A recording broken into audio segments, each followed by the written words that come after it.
Welcome to the deep dive.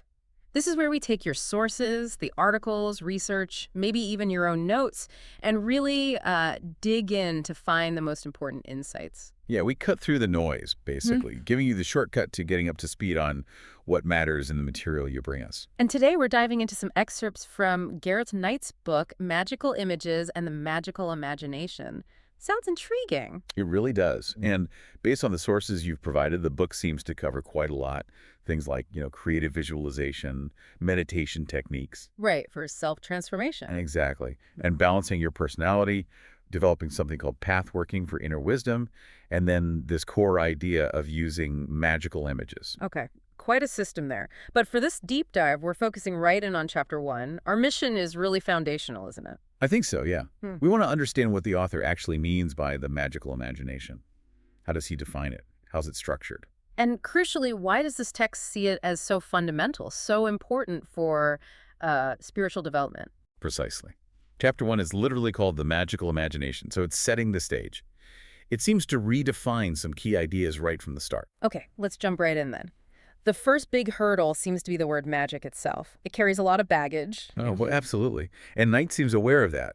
He immediately steers away from the sort of pop culture idea of spells and potions. So how does he frame it? He defines it very clearly as, and this is a direct quote essentially, a mental discipline for training certain aspects of our mind. A discipline. So that we can realize our full spiritual potential. And it's linked to developing natural gifts you might not even know you have. Yeah. Inner gifts.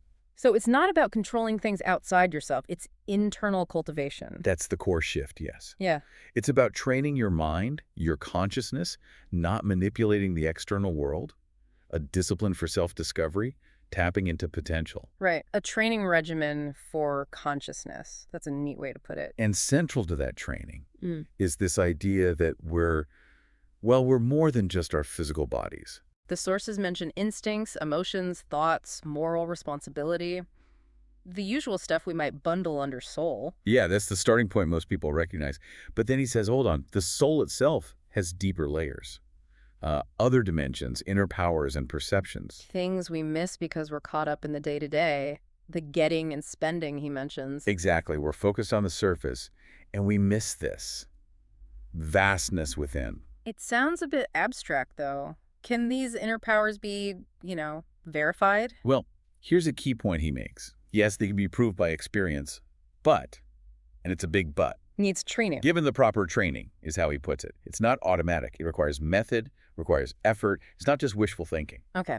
And this connects to another idea in the source about our souls and bodies being projections. Projections of a yet higher self. Yes, this concept of a higher self with a core that's a divine spark of creative spirit, that's presented as our true essence. Our ultimate potential. And the whole point of this magical training is to become aware of that potential, that vast potential that lies within, and learn to use it. So the journey is about transforming from just being like clever animals. Higher kind of animal. To becoming fully realized human spiritual beings. That's the goal he lays out. And when you manage to sort of extend your perception beyond the 5 physical senses, that's when you encounter this occult world. Right. And he's quite careful with that word, occult. He wants to demystify it. Not spooky or supernatural. No, not in a sensational way. He stresses it just means hidden. Hidden from our ordinary outer senses. It's described as a perfectly natural world. Natural. How so? Composed of things like our own higher consciousness, maybe the consciousness of other spiritual beings you can potentially communicate with. It's inherent in reality, just not immediately obvious. So occult just means not immediately apparent, like radio waves are hidden until you have a radio. Not necessarily weird. Exactly that kind of idea. It's about expanding perception. Which leads to the next question. If it's hidden, how do we access it? How do we perceive this hidden but natural world? Okay, yeah. This is where it gets really practical, maybe. The source says it's about tuning consciousness. And he uses that great analogy the radio says. Radio waves are everywhere all the time, but you don't hear them. Until you turn on a receiver and tune it to the right frequency. They're real, carrying information, but inaccessible without the right tool, properly tuned. And Knight's argument is that we all have this receiver built in, a magical radio set within us. Yes. He calls it a perfectly normal human gift. It only seems supernatural because most people don't develop it, don't even know it's there, or maybe misunderstand it. So things like psychic abilities, they're not weird mutations, but a potential everyone has, like learning to read. According to this text, yes, it's a birthright, trainable, like reading, writing, singing, playing an instrument. Some might have more natural talent, maybe. Sure, like musical aptitude. But the fundamental capacity is seen as universal. It just needs cultivation, discipline. And the main way to cultivate it, to tune this inner radio. You mentioned meditation earlier. Yes, various forms of meditation. But here's the crucial link he makes. Meditation, in this context, is largely a training of the imagination. Okay, that's the core connection. Imagination isn't just daydreaming here. Absolutely not. Yeah. This is maybe the most important point in the chapter. He argues that when imagination is properly trained, it fundamentally changes. It stops being just. An interior picture show of subjective fantasies? Exactly, that's his phrase. Instead, it becomes a means of perception. Whoa. Okay, hold on. A means of perception, like it becomes a sense organ. That's the implication. An actual way of perceiving non-physical reality. An inner eye, an inner ear, a vehicle for inner senses. Giving you knowledge of inner worlds, that's radical compared to how we usually think about imagination. It is. He acknowledges that most people take imagination for granted, or even look down on it, just wish fulfillment, escapism, fantasy. Yeah. Oh, that's just your imagination. Right. But his counterargument is strong. The worlds you can access through this trained, higher use of imagination are every bit as real as the physical world. He even says we wouldn't be aware of the physical world without imagination. Yeah, that's a striking claim, that imagination is somehow foundational even to our everyday perception of reality. It's not just adding flavor, it's part of the structure of perception itself. Okay. So if imagination is that central, we need to understand it better. The source breaks it down, right? Using Coleridge's terms. Yes. He borrows Coleridge's nomenclature to distinguish 3 specific functions or modes of imagination. Right, let's unpack those. First one is the fancy. The fancy. This is basically what most people mean when they say imagination. It's that interior picture show. Making stuff up in your head.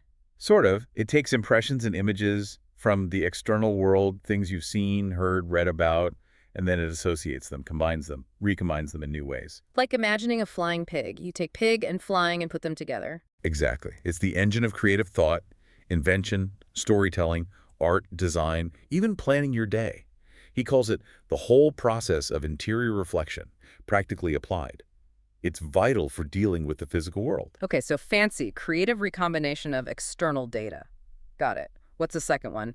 The primary imagination. The primary imagination. This one is just as vital, maybe more so, but we barely notice it because it's mostly unconscious, automatic. What does it do? It's the unconscious or automatic organizing of sense data. It's what takes the raw chaos of sensory input and structures it into the coherent world we perceive. Like how we see objects instead of just blobs of color. Precisely. He uses that powerful example. Someone born blind who gains sight doesn't immediately see chairs and tables. They see a confusing mess, a kaleidoscopic barrage of light. Right. Their brain, using this primary imagination, has to learn to organize that raw data into meaningful shapes, objects, spatial relationships. Something we all did as tiny babies, so we don't remember it. Exactly. It's so fundamental to making physical reality appear stable and sensible that it's called primary. It constitutes the perceived world for us. Makes sense. Okay, so fancy is conscious creation with external bits. Primary is unconscious ordering of external reality. That leaves the third, the secondary imagination. And this is the one that's really key for the rest of the book's focus, for the magical training. The secondary imagination is the faculty that interprets impressions coming from the higher worlds. Okay. So this is the part of imagination tuned to that hidden, non-physical dimension. That's the idea. Yeah. And its language isn't necessarily the recombined external images of the fancy. It works more with powerful images, which are generally called symbols. Symbols, like in dreams or art. Yes, very much so. Think of religious experiences, powerful art, myths they often communicate through potent symbols. And a symbol, in this view, is more than just a picture of something. It doesn't just represent something else, like a drawing of a cat represents a cat. A symbol interpreted by the secondary imagination may also stand for something else. It resonates with other meanings, deeper layers. Yeah. It often carries a certain power or numinous quality. Numinous, that feeling of awe, mystery, significance. Exactly. That shiver down your spine from a piece of music, the fascination exerted by certain people or objects, the feeling of a sacred place, a really vivid dream that feels important, that sense of resonance, of something deeper being touched. That's the secondary imagination at work, perceiving the meaning in the symbol. Yes, apprehending the power and significance held within or pointed to by the symbol. It's the faculty for interpreting symbolic language, especially from non-ordinary states or realities. Okay, so secondary imagination interprets resonant symbols. What makes an image a magical image, then? Is that just another word for symbol? Good question. He makes a specific distinction. While all symbols interpreted by the secondary imagination might resonate with other meanings or feel numinous, Yeah. magical images are a special class. There are symbols that do not merely represent something else. They actively resonate to a higher kind of reality. Resonate to it, like a direct link. That's the implication. They are seen as carrying within them something not of this world, not originating purely from the physical or personal unconscious. They act as direct conduits or connection points to these higher non-physical planes that the trained imagination can access. Wow. Okay, let me try and recap this. Fancy. Creative play with external images. Primary imagination. Unconsciously making sense of the physical world. Secondary imagination. Perceiving and interpreting resonant symbols, especially from inner or higher sources. You've got it. And magical images are a special type of symbol interpreted by the secondary imagination that act as direct connections or resonators to those higher non-physical realities. That's a perfect summary. It paints a picture of imagination as this incredibly complex, layered faculty, far beyond just making things up.